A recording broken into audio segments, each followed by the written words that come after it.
So now in order to mark out the essay by using Rubric, I need to go around and access the submitted essays first. So to do that, I'm going to go around onto the classwork section and then go around onto essay right here. And you can see that one assignment is turned in. So I'm just going to go around and review the work right here. And once you do that, what happens is that it opens out the content. As you can see right now, the content is blank right here because I didn't add in anything, but over here you can see that rubric is an option over here.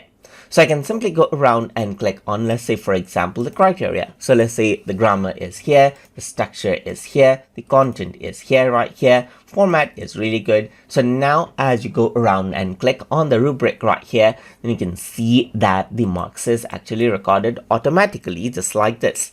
And then you can simply go around and return out the content over here just like this. And what happens is that the content is returned out. And this is simply how you can mark it out. It's just a bunch of clicks, as you can see.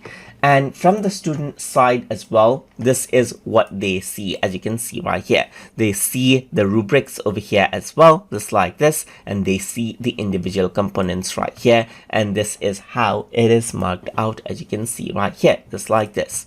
Let me just go around over here onto the essay itself right here. So you can go around and review work, and you can go around and view this as well. You can view out the instruction and the student work as well. Even if I were to go around over here, you can still see the rubric over here and mark it from this section as well, just like this. So you can open up individual documents and mark them, or you can mark it out from the student work section right here as well. So that is what you have, as you can see, and that is how you can go around and mark out using rubrics inside of Google Classroom.